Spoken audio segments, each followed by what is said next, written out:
is Shannon Brooks, a coach and motivator who helps people shift their mindsets around finances. We'll be talking about breaking free from financial fears, building healthy money habits, and creating a money mindset makeover that sets you up for freedom and abundance. If you've ever felt stuck, stressed, or even ashamed when it comes to your finances, this episode's for you. Get ready to take notes, open your mind, and start rewriting your money story with Shannon Brooks. Shannon, welcome, my dear. Thank you so much for being on with me. Hello. Thank you so much for having me. I appreciate it. Absolutely. So, can you share your story or your journey a little bit about what inspired you to focus on money mindset? Sure. A lot of it just has to do with my own upbringing, my own story with money. I grew up back in the late 70s, and I'm a product of Easton here in Winston-Salem. Some people, call it the hood, and I'm fine with that because I always say the hood is a beautiful thing. Mm-hmm. But whenever I was coming up, I came up in the dynamics where my mother had become a single Black mother. Her and my father divorced when I was 1. I had my grandmother in the house, and I had my great-grandparents in the house. And when you're growing up and that's all you don't see anything wrong. You don't see any generational curses. You just think this is just life. Mm-hmm. But growing up in the hood, I always say we had a lot of love, but we had a lot of lack. And lack meaning that it was times that my grandmother would write out a little note and say, here, go take that over there to sister such and such house. And when I would go over there, I would give the note to her and she'd say, stand right here, baby. And, back in the day, whenever the elders told you to do something, you did it. So if she said, stand right there, I'm going to stand right there. That's right. And she would go in her pantry or her, go in her garden or whatever. And then she would come back with a bag and say, here, take this back over there to your grandma. And so I do just that. And then sometimes somebody else will come to our house. Hey, can we have this? Do you have this? Do you have that? And my grandma, sure, come on in. Let me see what I got for you. But I tell people all the time that was love because that's what we did to survive. But that was also lack because if we had everything we needed in our household, we wouldn't have had to go out and start asking everybody else for what we didn't have. Mm-hmm. And so going a little bit further, growing up, and I finally started getting out more and, seeing the world some, I'm like, wow, here's some people over here who they never had, lack per se. They weren't in multi-generational homes or whatever. It was mom, dad, sister, brother, whoever. And I started seeing how they were living financially and how I was over here, being raised in lack and with roots of the problem where in my household, it was slavery. Because my great-grandparents were sharecroppers, but they were born to slaves. Okay. My great-great-grandparents were slaves that turned into sharecroppers. So in my house, even though I thought it was functioning properly, we had a root of a problem, which was slavery. And from that slavery came financial generational curses that produced lack. And then from that lack produced trauma and triggers. So I just looked at all of that I had to go through. And I said, I'm not the only person out here that had to live like this. I know I'm not. Mm-hmm. So I based my business off of my upbringing, off of, the mistakes that I made, off of the traumas that I had to go through.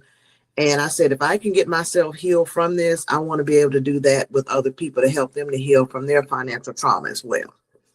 And you know what? One thing that sticks out to me about your story is community. And me knowing you personally, I know that even now you believe in community and paying it forward. So I really, really appreciate that because one thing that I've noticed, and you and I have talked about this before, is how people gatekeep information. Yes. And gatekeeping information is going to keep us in that lacking mindset. Exactly. You see what I'm saying? So that was a huge reason why I wanted to bring you on here because I knew that first of all, you was going to give us the business, straightforward and to the point. And secondly, I knew that it's something that you're passionate about. And so I just really, really appreciate you for taking time out of your day to sit down with us so that we can, teach one and reach many more. I think is a very important thing. So was there a personal turning point where you realized you had to change your own financial habits and beliefs? It was when I got tired of robbing Peter to pay Paul, and then both of them would show up at the door at the same time wanting their money back. It was that. It was also, just waking up, just feeling just broke, and just not poor, but feeling P-O. Just waking up because every day was a struggle. Every day was, okay, what bill is due now? What bill is past due? Which, bill can I go ahead and write this bad check for? And, that'll extend me a few extra days. So whenever they do cut it off or whatever, at least it'll be closer to my next payday or whatever. So it's just living in that. And that's just dysfunction, and that's confusion. And just seeing everybody else, seem like they're getting it, and, or even seem like they're getting by. I'm like, I wasn't even getting by. I was just there, just stuck. And I just say, there's got to be a better way of life. It has to be. It's something is out there. And at the time, I'm like, I don't know how to, get my finances in order or what to do. But then it was almost like I just sat down one day and I called God Sky Daddy. And Sky Daddy, it's like he came to me and he just gave me this blueprint. He was like, everything you're going through is not for you, it's to help somebody else. But now I'm going to give you what you need so that you can get your own finances together. And that's when it came down to the root of the problem, the lack, the trauma, the triggers. I had to overcome that. And see, that's what people don't understand. A lot of times people put a saving sheet in front of us, or a budgeting sheet, or an income tracking sheet. All that doesn't matter whenever your mindset hasn't been reset. You haven't been able to retrain your brain so that you can go back in time and realize, okay, this is where my breakdown was when it come down to my money. So I had to do that. And yes, it was painful. Yes, it was hurtful, but I had to go through it. So like the song said, I can see clearly now that the rain is gone. So once I was able to kind of, get all of that together, that's when I started kind of getting on the right side of money. And I started to understand money, but I also had to sit and say, let me give myself compassion, grace, and mercy, because I didn't have a blueprint. And that's one thing I do believe in when I, do conduct business, is I'm always like, Sky Daddy, let my compassion, grace, and mercy go forward. So that when somebody comes to me and they're in the same situation I was in years ago, I can sit down and say, I got you. I know exactly what you're going through because I've been through it. So yeah, that's when I just woke up one day, I was sick and tired of being sick and tired and broke and poor. And what's so important too about your story is transparency. We were raised in a generation where they said what happens in this house stays in this house. Exactly. So we don't openly talk about, oh, I didn't have money to pay for my light bill. Or, oh, my car notice is 3 months behind, or whatever the case may be. But the one thing that I'm learning, Shannon, and especially as I get older, transparency is good. I don't care what something I've gone through in the past, how it looks to other people. I don't care if I can tell you and be transparent about something and help you not go through the same thing. So transparency really, really is key. And I wish that more people would understand that and stop worrying about what other people, have to say about them. Because there's a lot of us out here that's even now robbing Peter to pay Paul. And like you said, neither one of them got it. So then what we going to do? You know what I mean? So it's so important. So how do those fears show up in everyday life?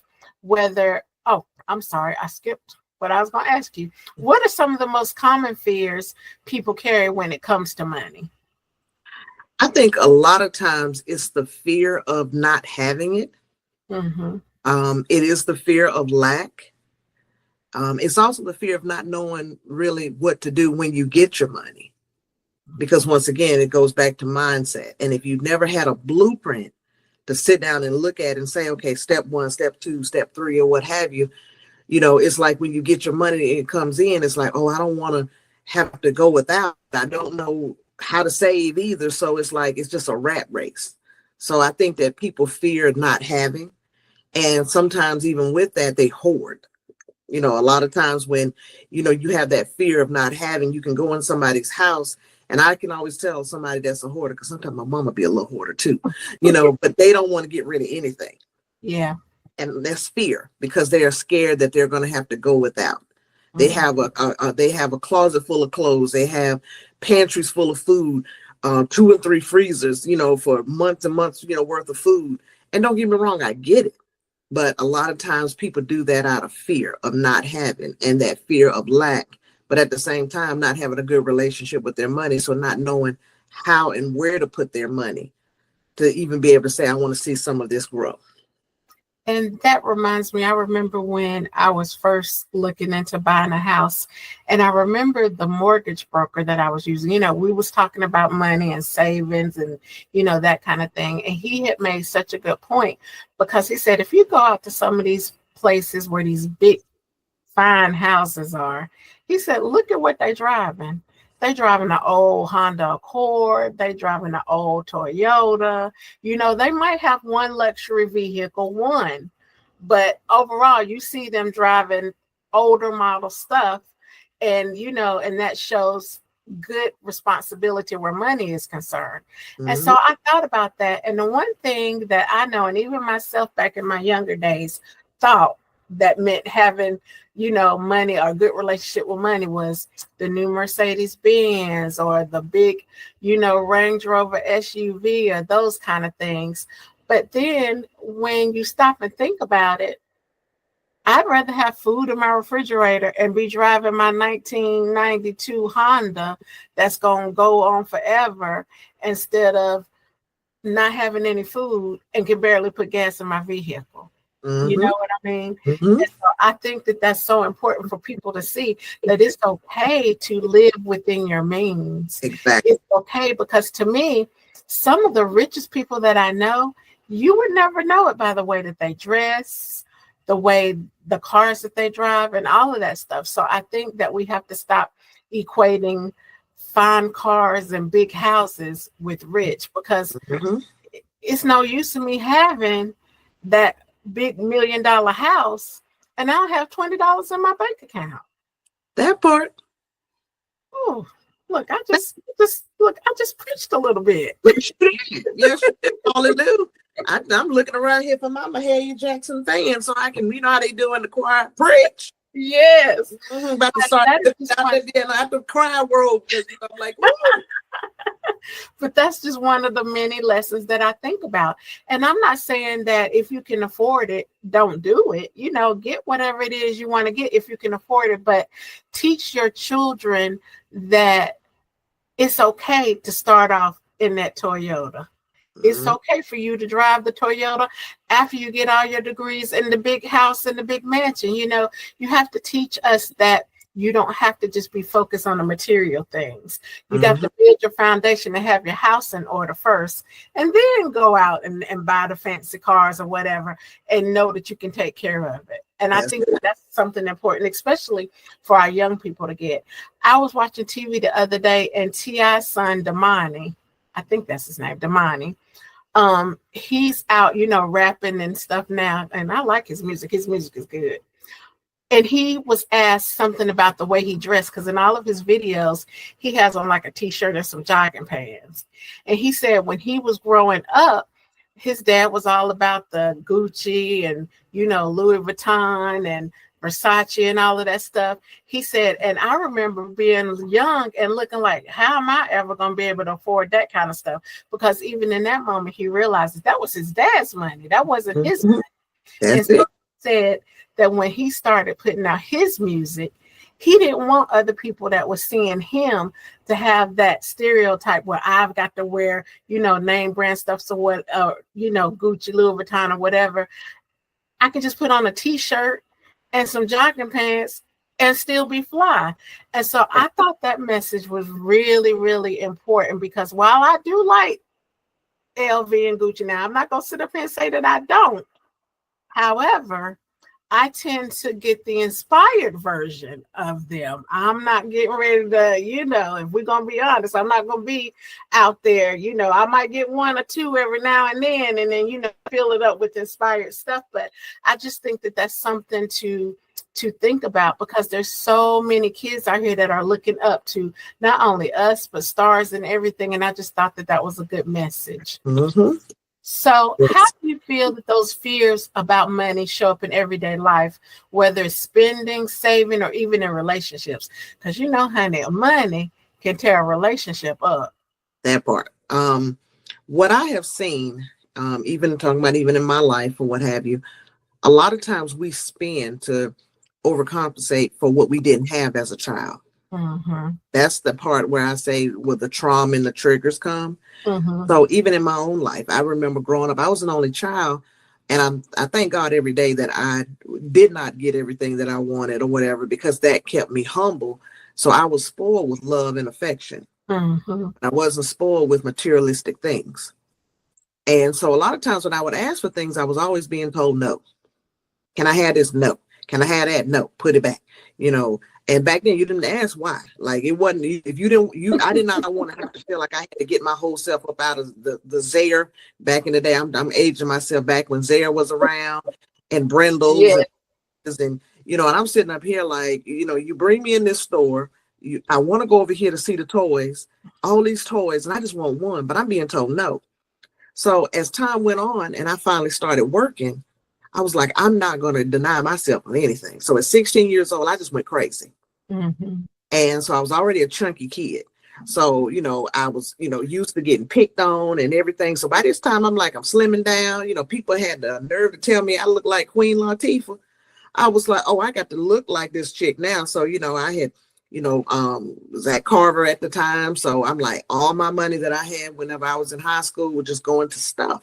Mm-hmm. I was overcompensating for the trauma and triggers that I was going through and because of how no made me feel. And I Mm-hmm. think a lot of people also kind of fall in that category, you know, because they had to go without, you know, as a child, or they had to be told no all the time as a child. So whenever they finally get a hold of some money, now they going buck wild crazy. Mm-hmm. And you don't know how to stop, because then it becomes an addiction to something or what have you. And that's what I look at when I see people doing, you know, the, you know, overspending and trying to live out, you know, live way above their means or whatever, live outside their comfort zone. And I always say this, and I say to people all the time, I don't say this because I'm trying to be funny, because I was in this situation too. I can always tell where you stand as far as your finances, because poor is loud, rich is flashy, and wealth is quiet. Oh, yes. I've been poor. So I've been very loud. I'm still loud, but I'm not loud because I'm poor, thank God. I'm loud because I'm just a little hood every so often. And, you know, I'm my father's child. But for the most part, when people are in that poor, they have that poor mentality. Look at it whenever it's tax season. Look at how the malls look. Look how loud the mall is. Look how loud the hood is. Everybody partying. When COVID hit, and everybody started getting them stimmy checks, as I called them, and everybody and their mama was out here getting them PPP loans, the hood was off the chain. Yes. Everybody had a seafood bowl. Everybody was going to Miami. Everybody was getting them BBLs. Music loud, everything loud. And Yes. why? Because you have to overcompensate for what you weren't able to get throughout the year or whenever you're working or whatever, because, you know, you're trying to pay your bills. You don't have anything left. But if all you know is just lack, when you finally get something, you don't know how to act. Oh, it's on and I'm talking about me. I'm talking about me. I ain't talking about nobody else. I remember being in the hood and, you know, being loud. Let me get my little tax refund back in the day. You know, when I was over at A&T, all of us loud, broke, busted, and disgusted college students, we were loud. Oh my God, refund checks come. We over in Carolina Circle Mall, Four Seasons Mall, just loud, just yelling, got bags. Hey girl, what you doing? You get ready to go back to campus now? Can I get you ride? Why didn't I just go directly to her and say that? But I had bags, I had stuff that made me feel good. And But you know, so I can't do anything but laugh, because when I was in college in Raleigh at St. Aug, and us going to Crabtree, it was the exact same way. mm-hmm, Weirdly enough, when I was away at college, I had the most money, Shannon, that I had ever had. mm-hmm, I mean, like balling. mm-hmm, And as soon as I came back home, I don't know where it went. exactly. Yeah. I mean, the exact same thing. You already always knew when it was time for us to get those refunds, honey. We was tearing Crabtree up. all of a sudden, we had little eateries and stuff that was in the hood because St. Aug is in the hood. And we had the little eateries and stuff, and for us being fancy, that would be us walking down to Church's Chicken. And honey, when we could go outside of that, and I think back then it was like TK Trips and restaurants like that, and Bennigan's. Oh, Bennigan and Perkins. Yes. Yes. You couldn't tell us nothing. I mean, we would go from trying to get that little free iced tea that we could get at A&T at Bojangles. You had to show your student ID, and then we go to Miss Winter's like on a certain night, and then go to Mayflower and get your $2.99 little popcorn shrimp special. But we get that refund checks. We going all the way up there on High Point Road. I'm going back in time. It wasn't Gate City. It was High Point Road. Yeah, we was out there balling. I know they hated to see us broke, busted, and disgusted college students coming in there, them UNCG students looking at us, and we looking at them loud. Why? Because we were poor. Now, what's one money myth or limiting belief you often see holding people back? A lot of it is just them just not understanding money. A lot of times it's ignorance, and ignorance does not mean stupid. It just means not knowing. So when people don't know anything about savings or how to properly save or how to properly, I'm trying to get out of saying the word budget, but put themselves in a position where they have positive cash flow. Mm-hmm.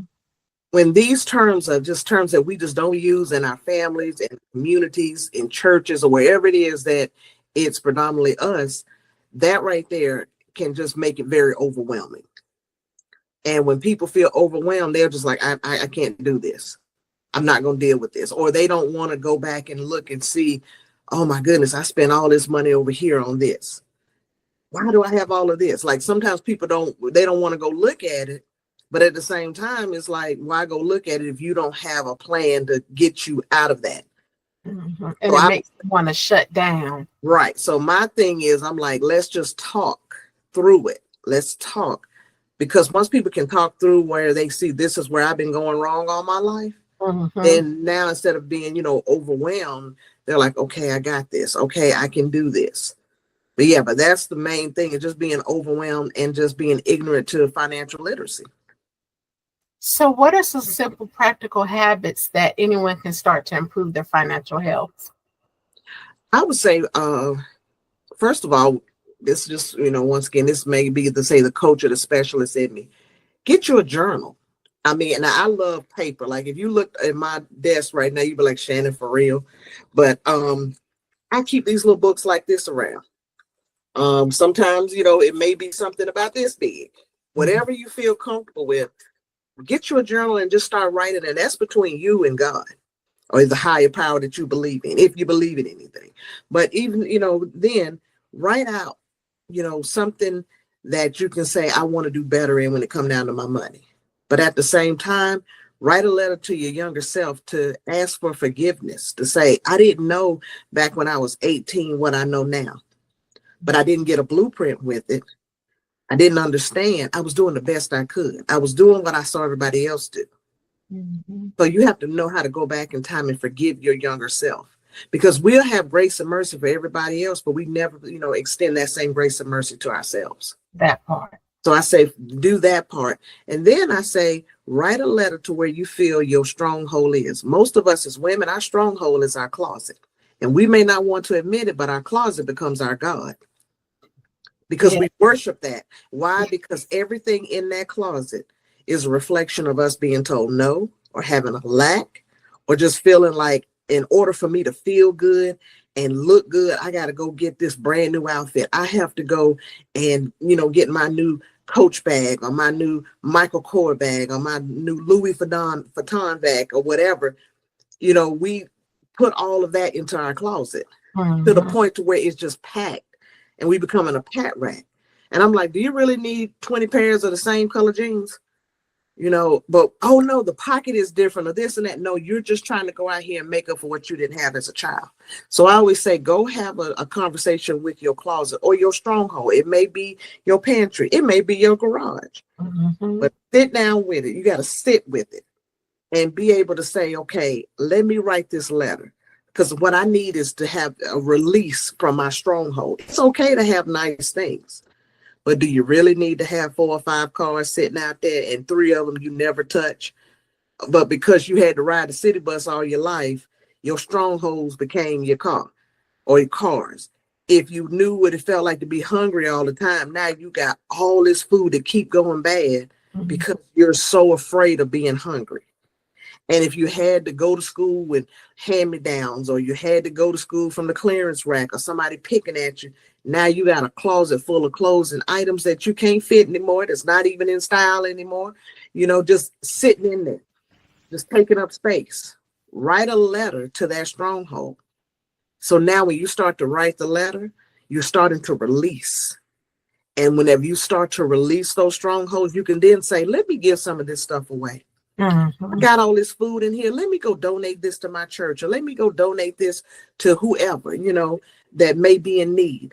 I got all these cars. You know what? These 2 over here are paid for. Let me go bless somebody else. Let me go bless that single Black mother. Let me go and bless that single Black father, or whoever.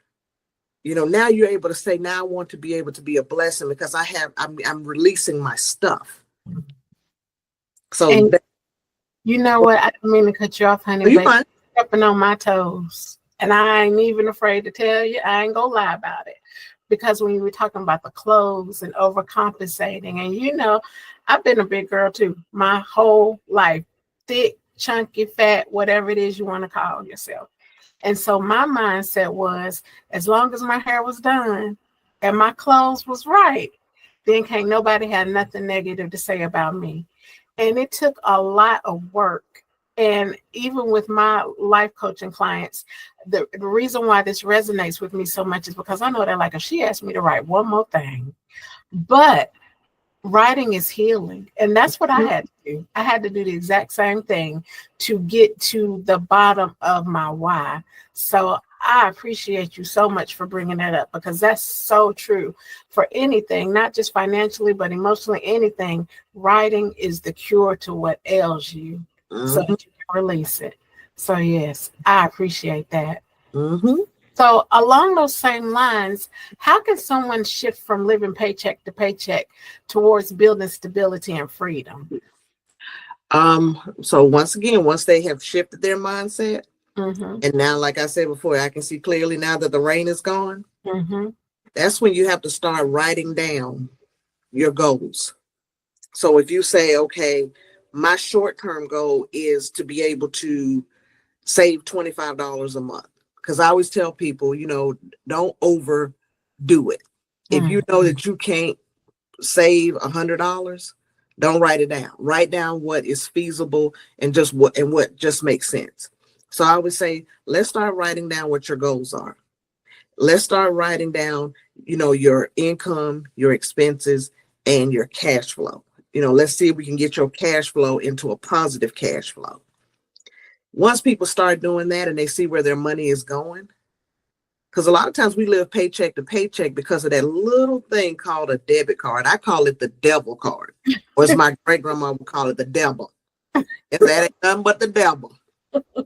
Because that devil card, we'll go out here and just swipe and don't even realize we're doing it. It's just because it just becomes, second nature, whatever. It's like, oh, I'm thirsty. Well, I'm going past the, convenience store. Let me go over here and get me something. And everybody know you're going to the convenience store. You can't just go in there and just get your soda. You got to go in there and get your hot dog. You got to go in there, get a Snicker. You got to go in there and get everything else. So you done came out, spending about $20. Oh, you know what? I need to go over here to the Walmart. You go into Walmart, you go in there for one thing, you come out with so many others. When it come down to going out to eat, okay, we gonna go out to eat, but we're not gonna spend but so much. You get out there, oh, let's try this new appetizer or whatever. And before you know it, you done spent $50. So I tell people, once you start to write down your goals and you start to write down, the money that you have coming in, the money you have going out, and then once you can start to see, okay, I'm spending a lot in subscriptions over here. I'm spending a lot in just going to get that Pepsi.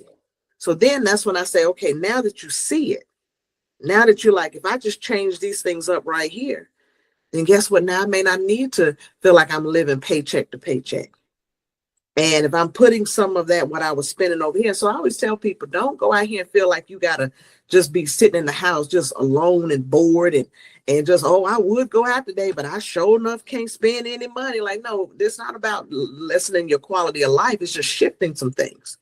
So I'm like, okay, instead of going out here getting a Pepsi every time you go past a convenience store, why don't you just go to Walmart, maybe get you 2 or 3 of those big old 3 liters or whatever, get your cup. Everybody love them little Stanleys or whatever.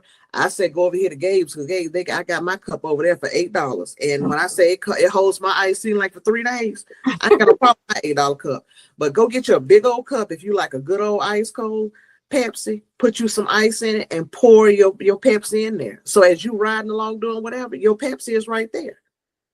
And you don't have to go to that convenience store. Whenever it comes down to, if you say I'm gonna go out to eat, only go out to eat during certain times when they got, like, say, a lunch special, or you get a coupon or something like that. You go out to eat, then. When you go to Walmart with the intent of saying, I'm not even gonna take this debit card. Go with cash. Leave your cards at home. Take your wallet with your license in it.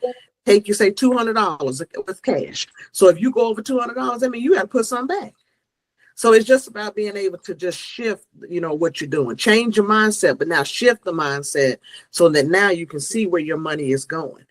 Now, if you say, okay, I'm going to save because I want to go on vacation. I'm going to save because I want to do this, that. Sometimes people say, I don't really, see the need to save, which is fine. I'm not here to judge nobody, but at least know where all of your money is going so you can be a better steward of it.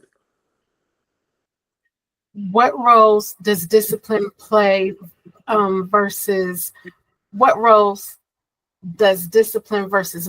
play in creating healthy money habits? Well, actually, to be quite honest, I think it goes hand in hand. I think you have to have, in order to have one, you have to have the other. Mm-hmm.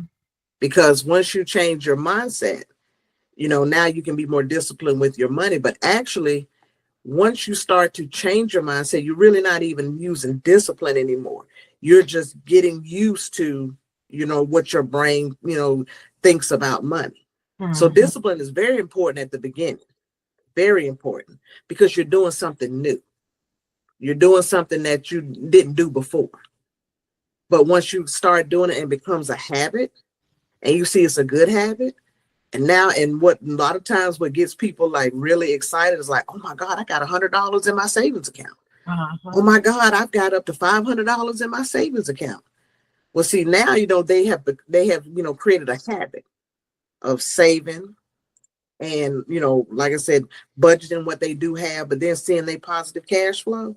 Mm-hmm. That positive cash flow, at that point, you're like, okay, I don't need anything in to sit down here and go, say I need to go to the mall. And if I go to the mall, I can just window shop, because why? That savings is important to me. Why? I don't want to break my budget. When I go to the Walmart, I'm only going with $100, with me, and I'm going to get the things that I need. Are we going out to eat? Okay, look here, we're going to go out to eat on Saturday, and we're going to go at 10 o'clock, and we're going to take grandma with us because she can get us a senior citizen, or the AARP. Find you somebody over 50 that say, hey, let's go. Oh, yeah, we going. But see, now when you're doing that, really, now the discipline can kind of, in a sense, take a back seat, because your mindset now you're in a position of, you're not thinking about, lack, you're in abundance. Gotcha. And that shift is so important, because that's the one thing that I tell my clients. We're human, so we're going to worry about the bills. We're going to worry about food. Mm-hmm. Lack nothing. Mm-hmm. And I think that when you get into that mindset that I don't lack a thing, that starts putting that good energy in there to change it and transforming things. Mm-hmm. We lack nothing. And I say, no matter what it look like, I know you got to pay Duke Power. I know you got to pay this. I know you got to pay that, but you lack nothing. Exactly. And that's important. That's an important mindset to be in. So when we talk about a money mindset makeover, what does that transformation look like? Immediately, I think freedom in a way, So what would you say that transformation would look like? It is freedom. It's peace of mind. Mm-hmm. It's having as I know it's having tranquility, but I'm like having tranquil breezes. As I come from the 90s. I love my tranquil breezes. So I always say tranquil breezes. But and just being able just to have that peace. Mm-hmm. It's like when you can, wake up in the morning and say, you know what? Money is not an issue for me today. Money, affirmation. Money is not an issue for me today because my bills are paid. Mm-hmm. I'm watching, how I spend. I have a positive cash flow. So now that is, overflowing into my bank account. And being able to look at your bank account and say, you know what, there's a permanent comma sitting in there. Mm-hmm. That comma isn't coming because of my direct deposit. And the direct deposit hit it on Thursday, morning, but by Thursday night, it's back down to almost zero because you done paid all your bills. But now it's like, you know what? Okay, I still got a permanent comma over here in my savings. But yeah, I got to pay the bills. But at least I know I got this. That gives people, at least that does for me. Like, I'm not rich or anything like that, but just knowing I can wake up in the morning and just be like, you know what? I want some Starbucks, but I don't really need to go to Starbucks. I got coffee here at the house. Mm-hmm. I make my own coffee. I don't need Starbucks. Mm-hmm. Because whenever I didn't have any money, I was burning Starbucks and Panera bread up. Look, I know, honey, because we was up in there together. Yes. But once I started seeing, like, you know what, Starbucks is not going to cause me to, be able to, get out of this, rut I feel I'm in. And it's definitely not going to help me with retirement. That part. So that's how I wake up. Maybe buying some stock in Starbucks will. That part. I want us to do another series about that too. You Absolutely. And I about stocks and all of that stuff, because you have some good information. Mm-hmm. So if listeners remember nothing else from today's conversation, what's the one thing that you want them to take away about money and mindset? It's just, once again, anybody can get it together. It's not too late. All you have to do is, just be able to sit down and be able to say, you know what, I got this.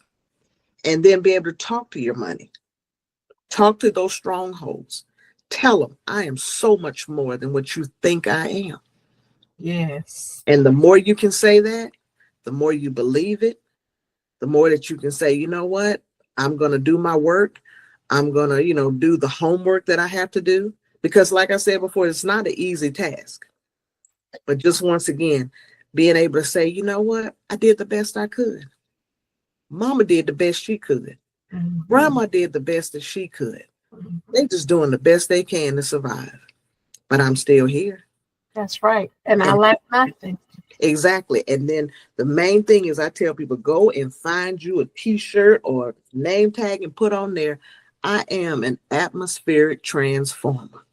Yes. Shannon B told me that I am an atmospheric transformer. I am going to transform my life. I'm going to transform my family's life. I'm going to transform my neighborhood. I'm going to transform my community. I'm going to transform anything or anybody that I come across, because now we're going from poverty to prosperity. Each one teach one. Look, I didn't know you was going to get on here and start preaching. I felt that in my spirit. And I know that other people are going to appreciate it too.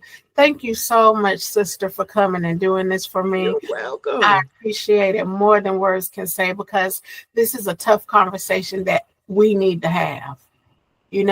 Because there's ways and there's money out there for everybody.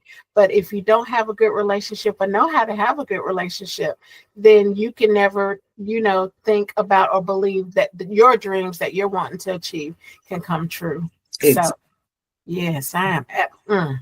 We need to put that on a t-shirt. Look, that's a conversation we'll have to talk about after the podcast. Oh, it. That's why I say you're not ready, so I ain't got to get ready. Well, what an empowering conversation with Shannon Brooks on breaking free from financial fears and building healthy money habits. I hope you're walking away with practical tools and a fresh mindset to start your own money makeover journey. Remember, financial freedom begins with small, consistent shifts in how you think and act with your money. If this episode blessed you, be sure to share it with a friend who could use some encouragement too. Don't forget to subscribe to Moments with Myra so you never miss an inspired conversation. And Shannon, if they need to or want to get in contact with you, honey, please give your information, websites, anything for people to contact you for more information about financial freedom. Okay, well, now I'm old school, so I always tell people you can just, give me an old-fashioned phone call. My number is 336-252-8710. I am on Facebook if you look me up. My name is Shannon Brooks there. I know there's probably a ton of them there, but if you just look for the one in Winston-Salem, North Carolina, 9 times out of 10, you'll find me. I do put a disclaimer out there that my Facebook page ain't saved. So sometimes I had to tell people and warn them, tread lightly when you come over there. Because sometimes you will request to be my friend. And I know, I'm like, I wonder which post did it for them, because we glad they back in my people you may know section. So yes, just know, my Facebook page ain't saved. But people 100 with people all the time. Absolutely. So yeah, I would say those probably are the best ways, just to reach out to me, send me a message or what have you. And I always try to make sure I get back in contact, with people. It may not be right away, but I will definitely reach back out to you, within a day. Well, thank you so much for all the information that you shared with us. Until next time, keep growing, keep believing, and keep moving forward. Have a great day.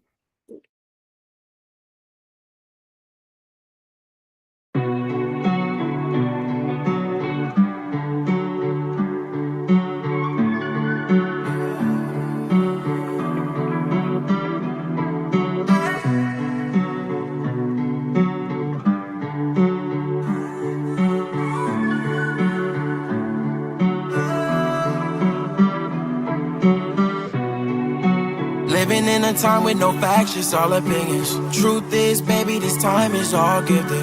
Every moment with you around, girl, I'm winning, alive and so lifted, yeah.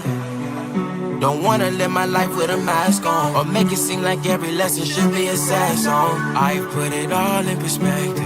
We got a right to be reckless. Let's take a chance on us. Give this a try, really test our love. See where it goes, see how we end up. You could be mine forever. We can't feel no stress. What tomorrow brings or what happens next. You ain't gotta worry, girl, I got your back. I'm always here whenever. We all need a love that can make us feel at home. Through the good and the bad, all the nights when you feel alone. And there's no place I'd rather be than here in your arms. Here I am, just a man giving you the key to my heart. I used to hide behind my lust, and I ain't even know how to trust. You came into my world, opened up my eyes, showed me I'm enough. And I can't deny or describe how I feel. One thing I know, girl, this feeling is real. If you're down for the ride, reaching new heights, I got an idea we can try. Let's take a chance on us. Give this a try, really test our love. See where it goes, see how we end up. You could be mine forever. We can't feel no stress. What tomorrow brings or what happens next. You ain't gotta worry, girl, I got your back. I'm always here whenever.